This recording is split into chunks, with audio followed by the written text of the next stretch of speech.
Sebelum kita lihat-lihat mengenai penjelasan bencana alam, kalian harus tahu dulu nih, kondisi geografis seperti apa sih yang menyebabkan Jepang menjadi negara yang sering terjadi bencana alam.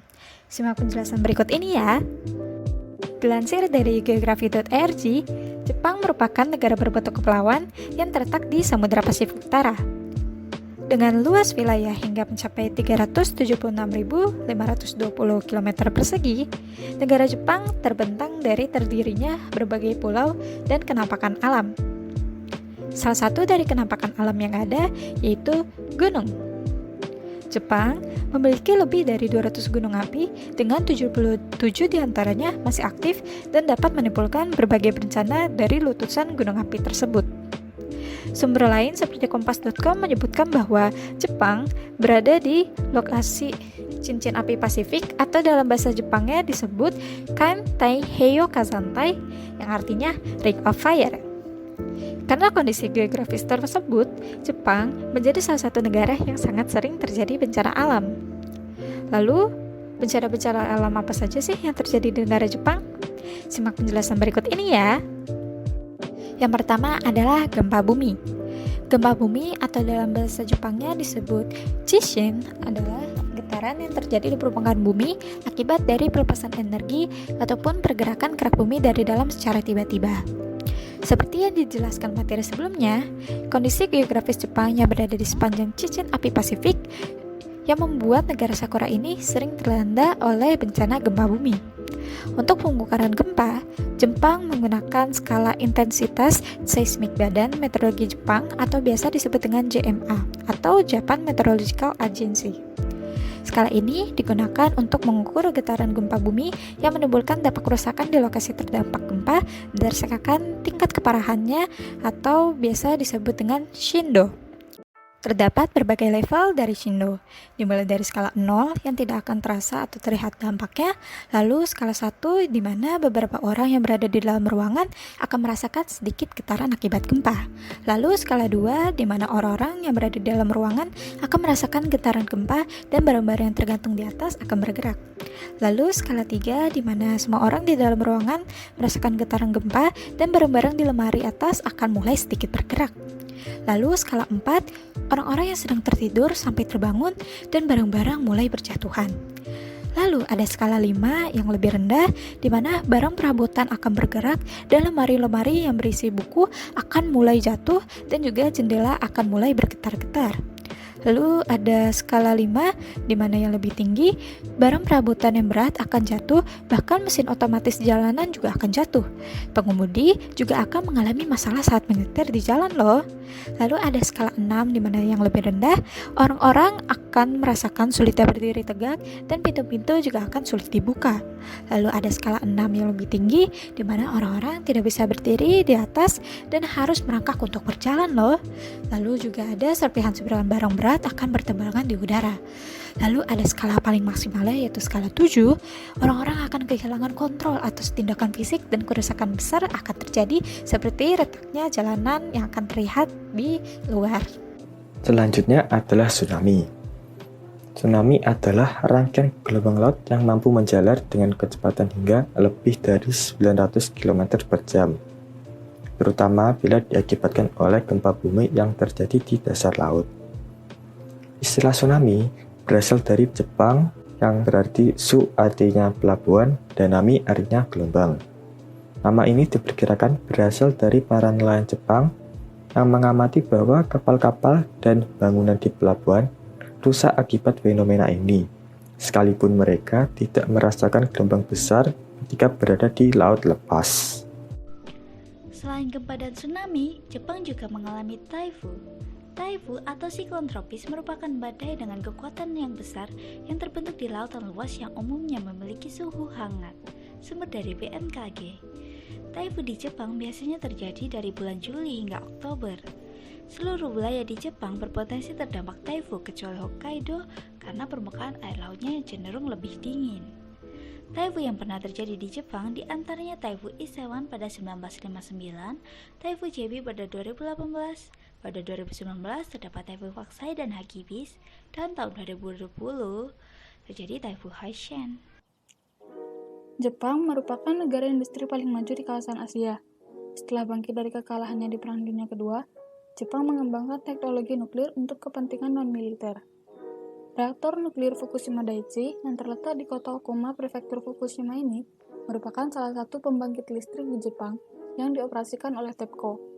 Namun, pada tanggal 11 Maret 2011, gempa berkekuatan 8,9 skala Richter mengguncang wilayah selatan pantai Jepang yang kemudian diikuti oleh terjadinya tsunami.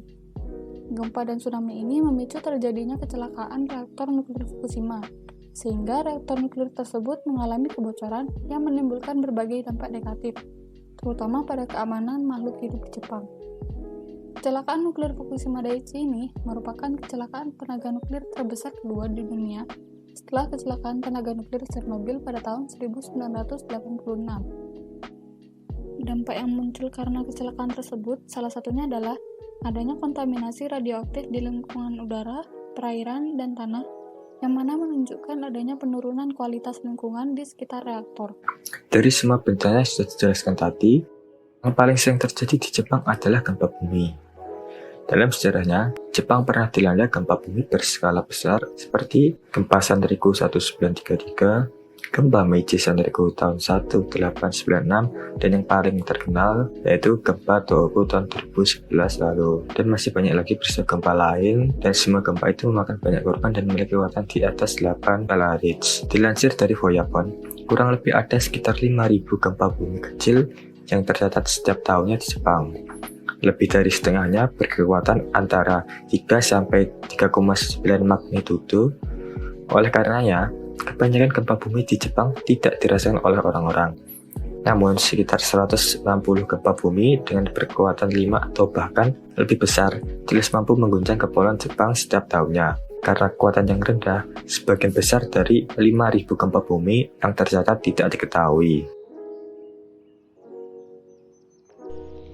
Sistem Informasi Bencana Jepang menggunakan sistem laporan informasi darurat berbasis teknologi informatika atau bahasa kerennya menggunakan teknologi ICT, kependekan dari Information and Communication Technology, khususnya gempa dan tsunami. Ketika gempa terjadi, terdapat dua gelombang getaran yaitu primer dan sekunder. Gelombang primer adalah getaran kecil yang mampu dideteksi oleh alat, dan sekunder adalah getaran besar yang bisa dirasakan oleh manusia. Gelombang primer bergerak lebih cepat dari getaran sekunder, sehingga memberi kesempatan lebih cepat dalam pemberian peringatan bencana. Gelombang getaran primer akan terdeteksi oleh seismometer, kemudian JMA atau Japan Meteorological Agency akan menerima data tersebut yang terdiri dari lokasi gempa, magnitudo, juga intensitas gempa, hingga informasi tersebut disampaikan ke publik, contohnya melalui media stasiun televisi. Peringatan secara otomatis terkirim melalui teknologi berbasis satelit atau J-Alert. Pihak penerima informasi tersebut adalah organisasi pencegahan bencana dan pemerintah lokal yang kemudian memanfaatkan speaker untuk memberi informasi adanya gempa. Selain itu, secara otomatis ponsel akan menerima peringatan bencana. Peringatan tsunami dikeluarkan 3 menit pasca gempa melalui siaran televisi, radio, dan ponsel. Salah satu cara meminimalisir kerusakan akibat bencana ala Jepang terdapat pada standar bangunan penunjang anti bencana. Dome House yang terletak di Ishikawa merupakan salah satu bentuk siaga Jepang terhadap bencana gempa bumi. Dome House ini merupakan rumah anti gempa yang berbahan dasar styrofoam. Terbukti ketika terjadi gempa berkekuatan 7 skala Richter di Jepang pada tahun 2016 lalu, kawasan Dome House ini mampu bertahan dan tidak hancur. Hal yang menjadi kunci mampu bertahannya Dome House sebagai bangunan tahan gempa adalah minimalnya jumlah sudut dan sambungan antar bagian bangunan. Ditambah, penggunaan material ringan seperti styrofoam juga menjadi nilai tambah mengapa bangunan ini mampu bertahan ketika terjadi guncangan keras akibat gempa. Tak hanya memiliki tampilan yang unik dan menarik, tentunya bangunan tahan gempa ini memiliki struktur yang sangat aman terhadap bencana. Dengan direalisasikannya konsep bangunan tahan gempa, tentunya bahaya dari bencana gempa bisa diminimalisir. Kunci dari gaya arsitektur Jepang yang sejalan akan pencegahan bencana adalah dengan menggunakan bahan dasar kayu. Kayu dinilai sebagai bahan yang tidak menimbulkan kerusakan besar dibanding batu bata atau semen. Contoh penggunaan kayu ini akan ditemukan di beberapa kuil besar di Jepang. Glowwheel ini dibangun dengan cara membuat satu tiang yang terbuat dari kayu utuh di tengah menara glowwheel dan ditanam ke tanah atau akan menjadi pondasi yang akan terbuat dengan rantai. Lalu, di sekeliling tiang ini dibangun sejumlah tingkat menara yang tidak saling berdekatan atau memiliki jarak. Hal ini ditujukan agar pada saat gempa, tingkat-tingkat menara ini akan bergeser satu di atas yang lain dan menahan tiang utama agar tidak bergoyang terlalu jauh atau disebut friction mass damper effect. Rumah-rumah di Jepang juga menerapkan penggunaan material kayu sebagai prinsip bangunannya agar dapat minimalisir dampak gempa bumi. Kemudian, edukasi masyarakat Jepang mengenai bencana alam. Di Jepang, pendidikan mengenai kebencanaan dilakukan di berbagai jenjang pendidikan, mulai dari sebelum sekolah, SD, SMP, SMA, serta di perguruan tinggi, agar masyarakat dapat melindungi diri dari bencana. Salah satu contohnya adalah di kota Toyota, Prefektur Aichi, SD Motoshiro mengadakan pelatihan evakuasi setiap tahun untuk bersiap menghadapi kebakaran dan gempa bumi. Siswa mempelajari jalur evakuasi dan berjalan melalui jalur tersebut ke SMP setempat, atau mereka pergi bersama dengan anak-anak dari tempat penitipan anak untuk menuju ke tempat penampungan evakuasi pusat perbelanjaan terdekat. SD ini juga bermitra dengan universitas untuk mengukur waktu yang dibutuhkan untuk mengungsi menggunakan GPS. Data yang terkumpul akan digunakan untuk pelatihan evakuasi di tahun berikutnya, seperti untuk pertimbangan rute terbaik yang harus diambil. Taifu Jepang dinamakan dengan nomor yang dihitung dari taifu yang pertama kali terbentuk di tahun tersebut. Misal nih, taifu nomor 5 tahun 2019. Berarti taifu tersebut adalah taifu kelima yang terbentuk pada tahun 2019. JMA atau BMKG-nya Jepang memiliki website khusus yang bisa mengabarkan di mana posisi taifu berada. Terdapat kategori peringatan soal taifu, yaitu Oami Keiho atau taifu yang mengakibatkan hujan deras, Kozui Keiho atau peringatan banjir, Bofu Keiho atau peringatan badai, Haro Keiho atau peringatan gelombang laut tinggi, dan Takashio Keiho atau peringatan beberapa bencana yang akan muncul akibat taifu. Sebelum taifu menghantam daratan, keberadaannya sudah dipantau. Masyarakat menyuplai keperluan sebelum badai, semisal makanan, pakaian, atau penerangan. Saat badai taifu, masyarakat diimbau untuk tidak berada di luar rumah. Setelah bencana taifu, dilakukan proses evakuasi dan perbaikan fasilitas.